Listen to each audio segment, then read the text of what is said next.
Senhor Jesus. Amém. Ó Senhor Jesus. Amém. Amém, irmãos. Não vou tomar muito tempo de compartilhar dos irmãos hoje. Vou revisar alguns pontos que o Robson compartilhou ontem na mensagem. E ontem nós vimos ali em Apocalipse 2, a descrição ali, o relato, a carta ali a 3 igrejas. A igreja em Éfeso, a igreja em Esmirna e a igreja em Pérgamo. Senhor Jesus. E coisas muito importantes, profecias. Apocalipse é um livro de profecias. Muitas coisas foram ditas acerca dessas igrejas. Pontos positivos e pontos negativos. Coisas a serem louvadas, a serem lembradas e coisas a serem corrigidas. Senhor Jesus. E começando ali pela igreja em Éfeso, coisas muito importantes e positivas foram ditas a respeito de Éfeso. Aqui em Apocalipse capítulo 2, vou ler o versículo 2 e 3 e depois o 6. Estou lendo na NAA. Versículo 2 fala assim: conheço as obras que você realiza, tanto o seu esforço como a sua perseverança. Sei que você não pode suportar os maus e que pôs à prova os que se declaram apóstolos e não são, e descobriu que são mentirosos. Você tem perseverança e suportou provas por causa do meu nome sem esmorecer. Versículo 6. Mas você tem a seu favor o fato que odeia as obras dos nicolaítas, as quais eu também odeio. Aqui o apóstolo João relata aspectos positivos da igreja em Éfeso. Aquilo que eles estavam fazendo de correto. Ou seja, eles não toleravam, não suportavam aquilo que não era do Senhor. Aquilo que era estranho a eles, que era contrário à palavra do Senhor, contrário à orientação, eles não suportavam, eles não toleravam. Eles não toleravam esses homens maus. E eles perseveravam. Fala, você tem perseverança e suportou provas por causa do meu nome sem esmorecer. Senhor Jesus. Mas como nem tudo são flores, o Senhor tinha algo a corrigir na igreja em Éfeso. Senhor Jesus. Éfeso, ele cultivava uma imagem de uma igreja que estava fazendo grandes coisas, mas ele tinha perdido algo muito importante, que era o seu primeiro amor. Senhor Jesus. Então, a igreja em Éfeso era uma igreja que nós vemos diversos relatos, durante a história da Bíblia, ali nos evangelhos, nas cartas de Paulo principalmente. Nós vemos que a igreja em Éfeso ela tinha a sua referência, a sua relevância. Mas muitas vezes ela era uma igreja que se mostrava um jardim bonito, mas no seu interior havia um deserto. Por quê? Porque não havia esse primeiro amor. E sem o amor você faz as coisas muitas vezes por obrigação, porque você tem a responsabilidade, você tem que cumprir aquilo, mas você perde aquela doçura, aquele prazer de fazer as coisas pelo Senhor. Senhor Jesus. E Éfeso era uma igreja muito zelosa no seu serviço e na doutrina. Ou seja, eles serviam bem, eles davam boas palavras, falavam aquilo que era reto perante o Senhor, mas a sua atitude para com o Senhor era uma atitude o quê? Fria. Se você vai se relacionar com alguém e não há amor naquela relação, você normalmente não é uma pessoa calorosa, você é uma pessoa fria, porque você não tem um sentimento amoroso para com aquela pessoa. E o Senhor sempre é uma pessoa calorosa. O Senhor nos trata como a sua amada, algo maravilhoso, porque Ele é tremendamente apaixonado. Essa é a igreja do Senhor, esses são os seus filhos. O Senhor sempre nos trata com carinho, com prazer, com amor. E a igreja em Éfeso, ela podia estar servindo bem, falando as palavras corretas, mas não na condição correta por não ter amor. Senhor Jesus. E não é difícil, irmãos, nós cairmos nessa condição de Éfeso, onde nós estamos servindo, estamos falando boas palavras, mas a nossa relação com o Senhor se tornou uma obrigação, se tornou uma mera formalidade. Ou seja, eu vim nas reuniões finais de semana, eu servi, eu prestar o meu serviço ao Senhor, caiu na rotina. É algo rotineiro para mim. Já não tem mais aquela motivação que eu muitas vezes tive lá no início. Senhor Jesus. Então, o Senhor ele dá alguns conselhos para a igreja em Éfeso. E que são conselhos muito importantes. Ele fala, lembra-te de onde caístes. Né? Aí eu anotei aqui, onde? Onde eu caí? Quando foi que eu caí? E por que eu caí? Por que eu perdi esse primeiro amor? Né? Senhor Jesus, por que eu perdi essa vontade de servir, ou de compartilhar, ou de pregar o evangelho, ou de cantar, como eu fazia antigamente? Senhor, eu preciso que o Senhor me mostre. Senhor, me mostre onde eu caí. Senhor, traga luz sobre mim. Né? Senhor Jesus. Um segundo conselho que o Senhor dá para a igreja em Éfeso é o quê? Arrepende-te. Se você caiu, você perdeu esse primeiro amor, eu estou te dando a oportunidade de você se arrepender. Né? Poxa, Thales, você me servia tão bem lá no início, né? Ia para as conferências, me amava, dava o seu tempo, a sua juventude, e hoje, cadê você? Por que você já não se dispõe da mesma maneira? Por que você já não serve da mesma maneira? Por que você não me desfruta da mesma maneira? Porque lá atrás eu caí. Mas o Senhor fala, Thales, hoje eu estou te dando a chance de se arrepender. E de voltar a praticar isso. De voltar a desfrutar da minha presença. Voltar a desfrutar da minha pessoa. Senhor Jesus. E no último conselho, ele fala, volta à prática das primeiras obras. Né? Aí eu coloquei aqui, o que eu estava fazendo, ou o que eu estava disposto a fazer naquela época, que eu não faço mais. Né? Eu olho, por exemplo, assim, muitas coisas eu fazia eu sou um jovem que cresci na vida da igreja, e eu olho assim, muitas coisas eu fazia pelo Senhor, que hoje eu já não faço mais. Né? E o Senhor fala, volta às práticas das primeiras obras. Você fazia muita coisa, eu tinha mais comunhão com você. O nosso relacionamento era mais agradável. Você tinha mais tempo de desfrute comigo. Então, o Senhor fala para a gente voltar a isso.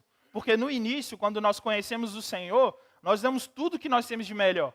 Né? A gente se mergulha de cabeça no nosso relacionamento com o Senhor. Então eu dou tempo de desfrute, eu dou tempo de serviço, eu passo tempo com os irmãos, eu passo tempo pregando o Evangelho, eu passo tempo fazendo tudo aquilo que agrada o Senhor. Só que no decorrer do tempo nós vamos perdendo isso. E por isso que o Senhor nos aconselha a voltar ao início. Né? Senhor Jesus. E depois dos conselhos, aqui no versículo 7, o Senhor dá uma recompensa. Né? O Senhor fala da recompensa que eles vão receber. Fala assim, quem tem ouvidos, ouça o que o Espírito diz às igrejas. Ao vencedor darei o direito de se alimentar da árvore da vida que se encontra no paraíso de Deus. Então, irmãos, a recompensa, ele vem para aqueles que amam. Né? Se você não está amando o Senhor, você não vai receber a recompensa. E a gente, muitas vezes, tem uma ideia fantasiosa do que é amor. Amor é sacrifício. Então, amor vai exigir muito de nós. Né? Porque amar é uma atitude.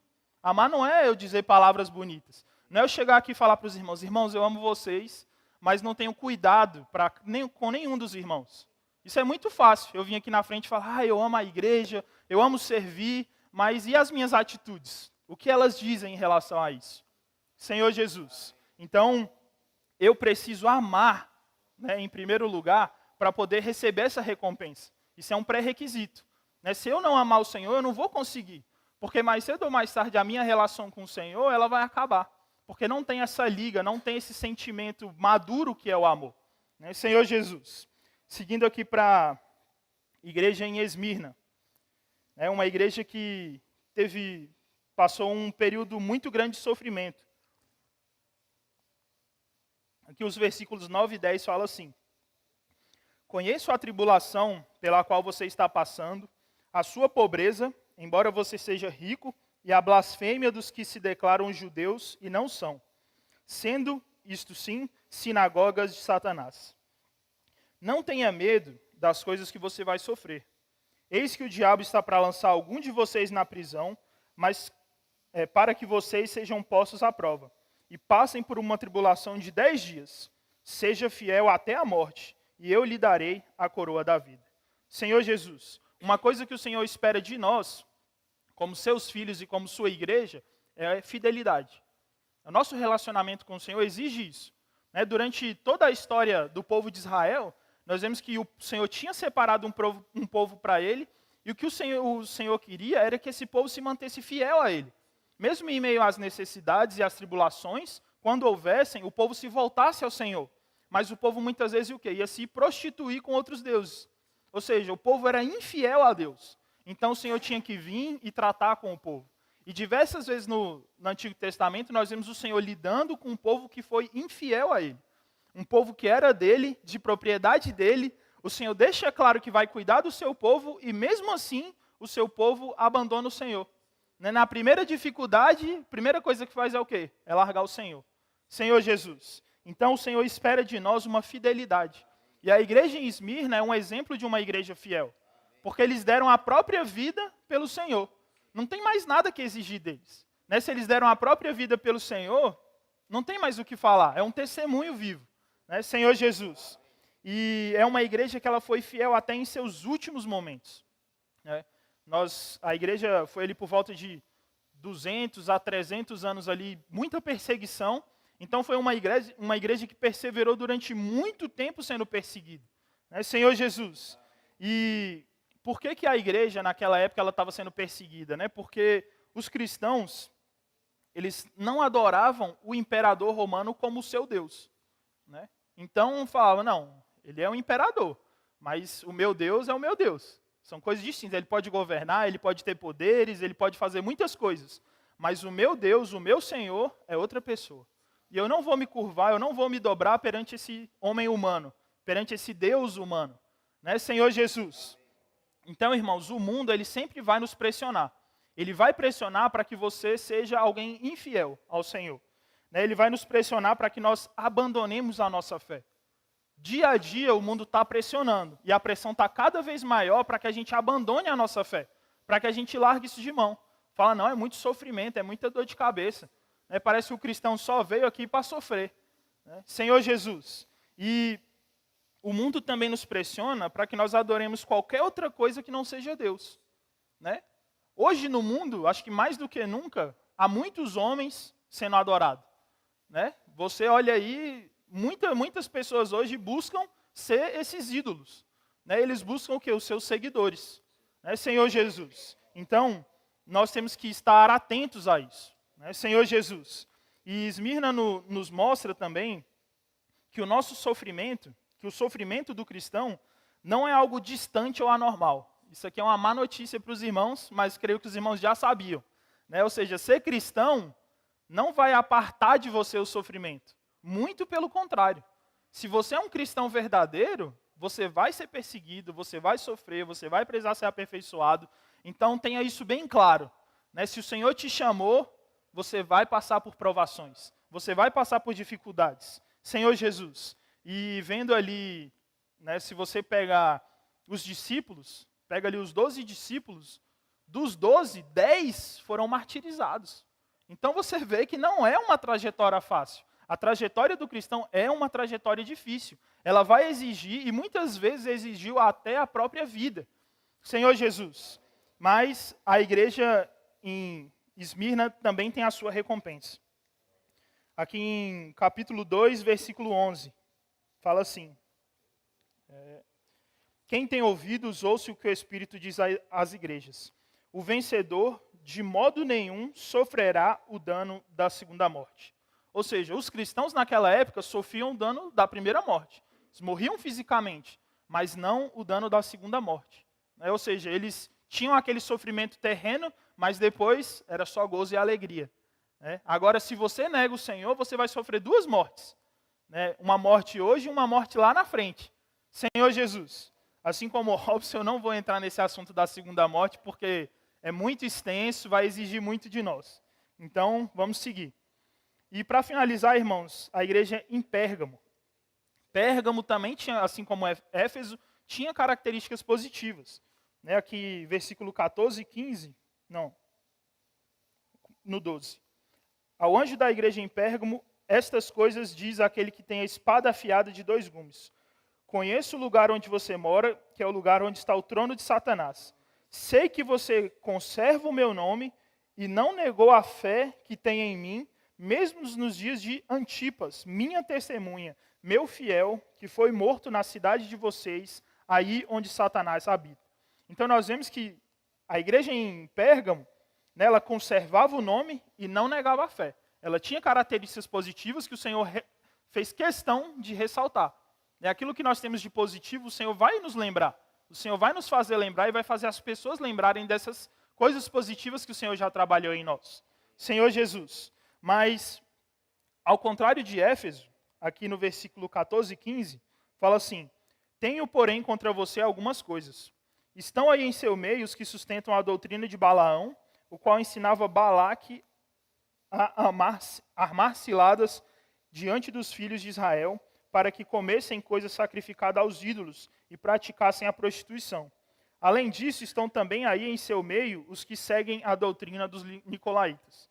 Colocando um ponto diferente do que o Robson colocou ontem, a igreja em Éfeso ela era intolerante. Essas coisas não entravam na igreja em Éfeso. Eles tinham esse discernimento. Ou seja, quando alguém falava aquilo que não era reto perante o Senhor, os efésios já cortavam fora. Falavam, não, você está falando está errado, meu irmão, sai daqui. Você não está no seu lugar. Aqui você vai falar o que o Senhor orienta. Aqui eu vou falar o que está aqui, ó, o que está na palavra. Se está aqui, você pode falar. Se não está, pega o beco. Senhor Jesus. Então, Éfeso tinha essas características. Mas em Pérgamo já não tinha essa aversão a essas coisas. Não é que ela não concordava, mas ela convivia com esses pecados. Ou seja, ela tolerava essas coisas no meio dela. Senhor Jesus. E isso é muito ruim, irmãos, porque isso vai mexendo com a nossa consciência. É como se você vai convivendo com aquilo todo dia, você pode até não praticar, mas você já não acha tão ruim assim. Porque você está vendo aquilo tão frequente, aquilo vai sendo tão anestesiado para você, e aí que está o perigo de você ser concordante com essas coisas. Ou seja, se há algo no meio do povo de Deus, que está afetando, nós temos que cortar. Fala, sai para lá que essa palavra aí é errada. Senhor Jesus. E a igreja ela não pode compactuar com esses erros. Mesmo que eu não esteja praticando. Eu não vou compactuar. Está errado, sai para lá. O que é certo, o errado é para lá. Senhor Jesus. Aqui em Atos 20, versículo 29 e 30. Fala assim, a confusão se espalhou pela cidade e todos juntos foram correndo... Peraí. Não, estou lendo 19. 20, 29 e 30, isso. Eu sei que, depois da minha partida, aparecerão no meio de vocês lobos vorazes, que não pouparão o rebanho. E que até mesmo entre vocês se levantarão homens falando coisas pervertidas para arrastar os discípulos atrás de si. Senhor Jesus, aqui fica uma coisa atenta, por quê? Essas coisas, esse mal, ele não estava fora da igreja. Esse mal estava dentro da igreja. E é muito fácil a gente se separar do mal que está lá fora. As coisas imundas, facilmente a gente identifica. Não, isso aqui está errado, prostituição, está errado, não chega perto. Ganância, está errado, não chego perto. Mas às vezes há coisas que estão no nosso meio que são muito sutis. E a gente tem que ter esse discernimento. Por isso que o Senhor fala ali a questão da palavra, da espada. Porque só a palavra que vai discernir essas coisas. Senhor Jesus. Então, nós devemos estar atentos, irmãos, às ameaças, tanto internas quanto externas. Senhor Jesus. E finalizando aqui no versículo 17. Quem tem ouvidos, ouça o que o Espírito diz às igrejas. Ao vencedor, darei do maná escondido. Também lhe darei uma pedrinha branca. E sobre essa pedrinha, um novo nome escrito, o qual ninguém conhece, exceto aquele que o recebe.